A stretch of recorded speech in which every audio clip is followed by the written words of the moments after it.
they don't know a lot of things about Ori. I've seen a lot of new players recently, just trying it out. So one of the basic things about Ori is the burrow itself. So let me show you. Actually, I'll go to the quarry. Ignore the meat.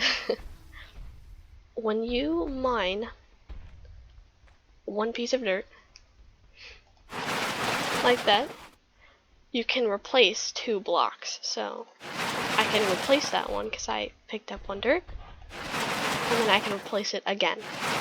So that's how you can get a piece of dirt if you need to like close something up. You just mine a piece of dirt and then replace it. So I'll show you, my bar keeps going up even if I replace that piece of dirt over and over again.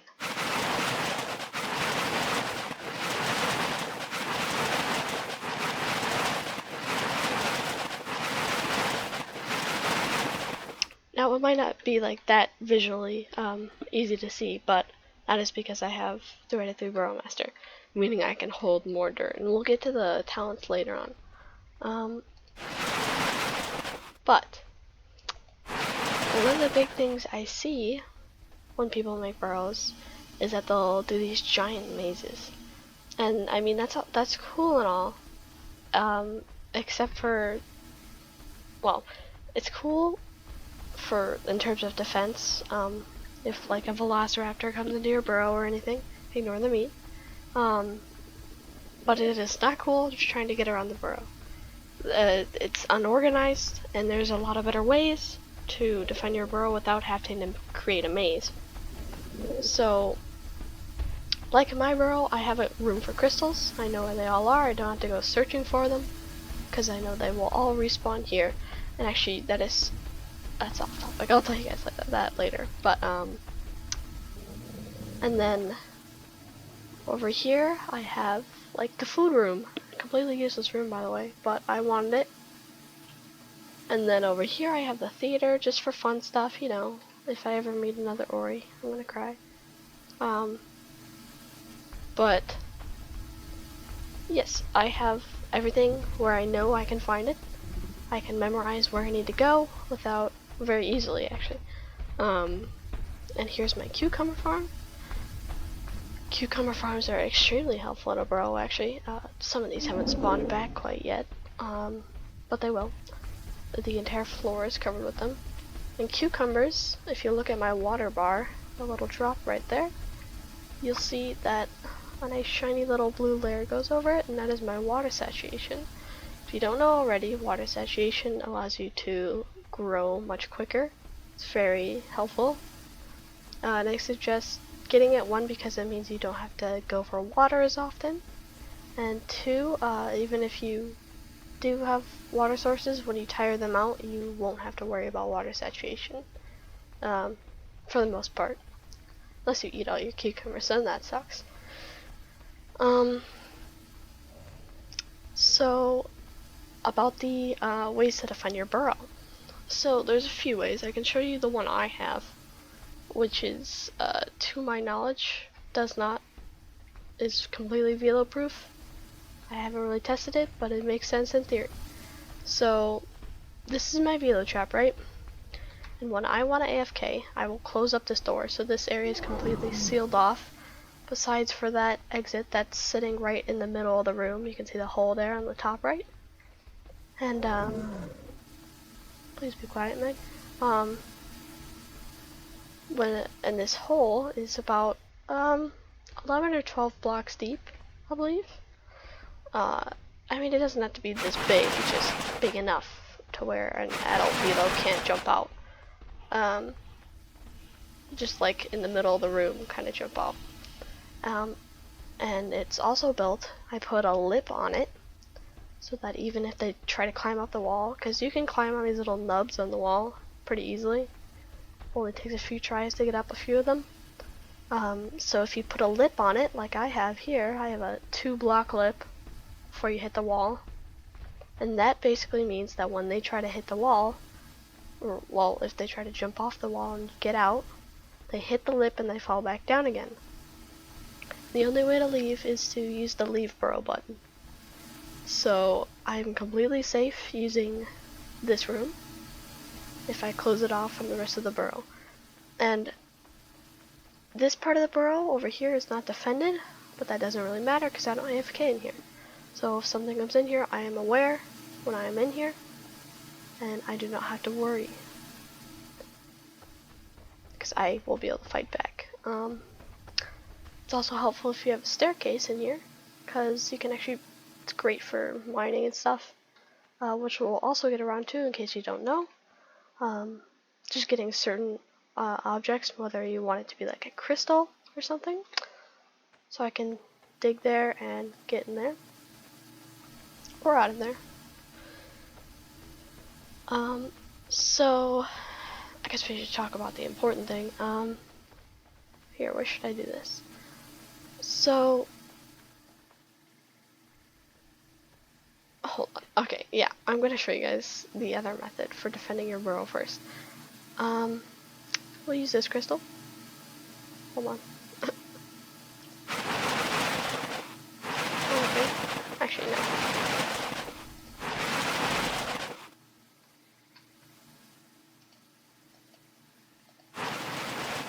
There we go.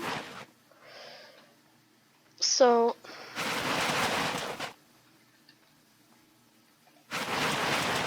okay, the sage is set. So, just take a little area back here too for demonstration. So, if these 4 blocks back here are, let's say this is the room behind it, and let's say I don't want velos coming in. You can use these big crystals, and you can close up the entrance around them. And of course, if you're an Ori, you can just mine this to get back into the room, right? But since velos cannot do that, they cannot fit through here, and you are completely safe on the other side.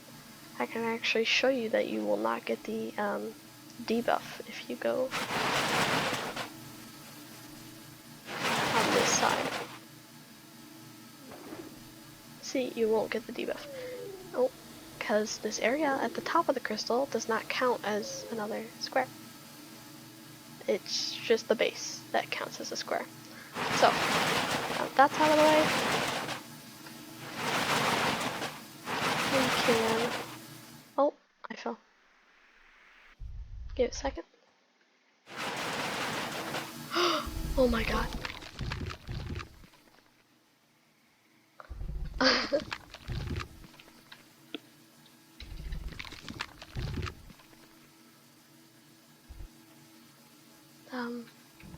That's interesting.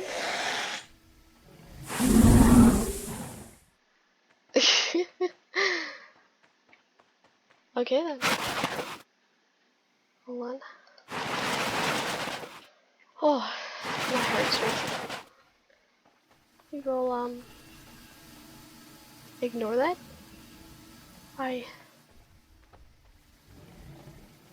Wow.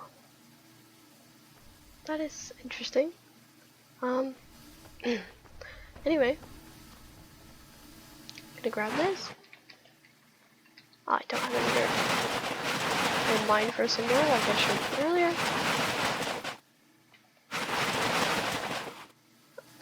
Just our neighbor. That thing's our neighbor.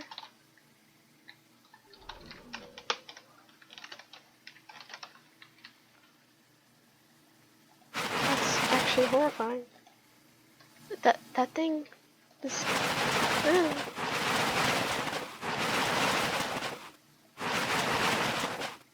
Jesus Christ. We picked the wrong neighbors, guys. I'll place this back center stage. I did not do that right.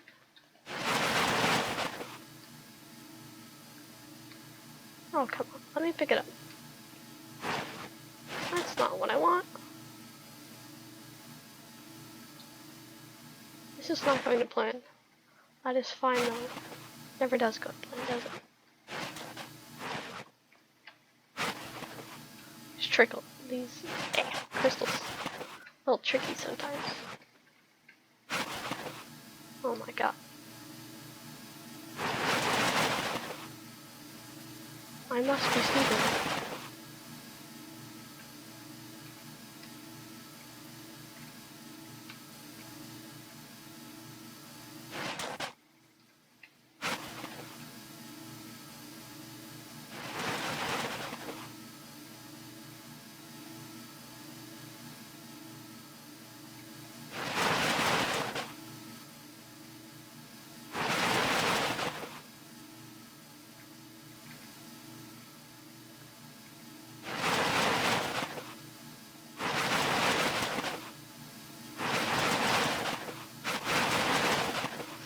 Okay, now that that's finished, we can move on to the next thing.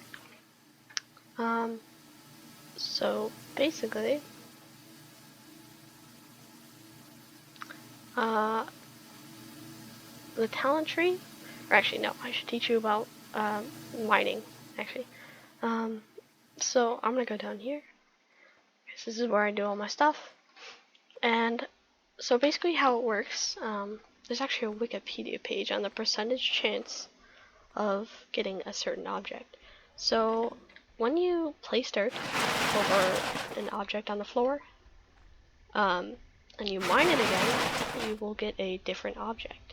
And that is because the game runs on a chance system. So basically, when you do that, each time you remine it, there's a chance you'll get a different object. Well, like a certain object. So like, if I do this, and I mine it again, I got leaves this time. In this Wikipedia page, it will tell you the rarity of a lot of items. So, like bones, they're uncommon, I believe. And then, like these mushrooms, they're pretty common. Like these little dead bushes are very common. And things like crystals and ruins, I can actually show you those. They're quite rare, with crystals being rare and ruins and opal being extremely rare. So like maybe 1 in 100 things you mine, you might get one. There's the crystals. They come in a few different shapes and sizes. And where are the runes? Right here. The runes look like this. You can place them if you have 3 out of 3 Burrow Master, which we'll get to. These little crystals in this room are, well, they give you bias. So it's, where is it? Oh, right. Yeah, right there. This system's kind of wacky. This is bias. And then if you have over 8 bias, it only goes up to 20, by the way. So don't eat everything and be like, why isn't it going above 20? That's the maximum. You've been eating quite healthy. The herbs you have eaten recently have boosted your comfort. So boost your comfort and your growth over time, and your like ability to heal quicker from injury and HP in general, all that stuff. So these guys are great. These ones right here will give you 6 bias when you eat them, so they give you like the most bias out of all the different kinds of crystals. Just a fun fact. So now that you guys know what the burrowing system is, how to burrow, like a few different effective ways to defend the burrow, and a few things inside the burrow, like cucumbers and those little wise crystals, you can now learn about the best talents. This is my opinion, and kind of in general stuff. So, when you look at the talent tree, by the way, I am 2.0, so I do have a lot of things filled out. Some of the best talents for Ori that I've seen like a lot of people use is Swift Claws. Swift Claws, basically, I have a +2 inherit. You can have 5 out of 3 Swift Claws total. That +2 is an inherit. Inherits come from nesting, or if you're lucky when you're a spawn. When you're a spawn creature. And these inherits will basically increase how good that talent is. So even if you have 3 out of 3, if you get an inherit in that talent, you can have more than 3 out of 3. So Swift Claws is really good. It's used for survival, like getting away from things. If something's chasing you, you can just dig a burrow on the spot, It's also used for quality of life because it allows you to dig faster and dig better, dig a more safe burrow. And then another talent I believe is very good is wing tear, because birds are a big threat, and if you are alone, which is not a good idea by the way, then you may be at risk of birds, and wing tear basically kind of helps you protect against them. They're one of your biggest threats besides Velas.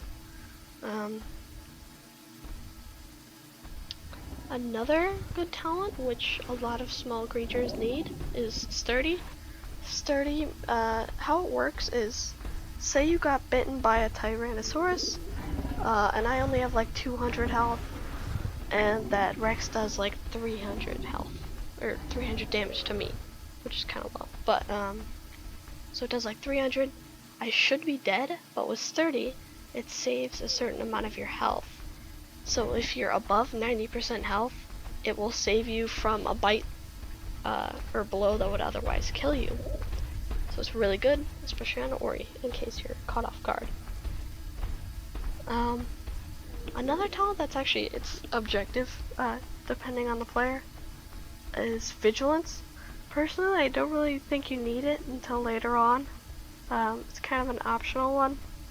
Not really gonna help you survive all that much. But it basically increases the field of vision you have while in the burrow.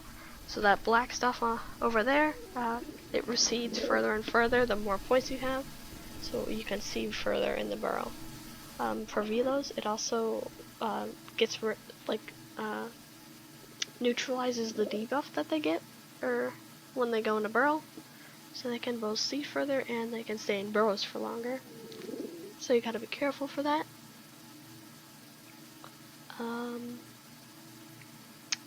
What was I gonna say? Oh, another really good thing to know, just in general, if you're new, is that Oris do 50%, everything else gets a 50% debuff when they come into a burrow. So if you're like a bird or a small megalosaurus that comes into a burrow, you will have a 50% less damage. You will do 50% less damage. This does not happen to Oris though, because it's their natural biome. This debuff also includes Velos, so a lot of times Velos actually won't come in the burrows, because they know this buff or debuff exists for them, but not the Ori. So it's a more even playing field. So it's not a good idea to fight things above ground, unless it's maybe a bird where you can blind them with your sand attack, and then attack them from behind. With Velos it's different because they have about the same turn radius as you. It's still quite dangerous, so you're better off going into the burrow to save yourself. That's about it.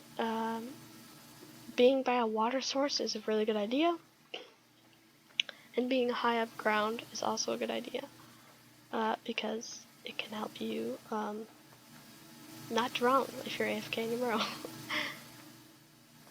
Or just in general, it allows you to be safer from flooding and stuff, which could flood your burrow and then you have nowhere to be safe.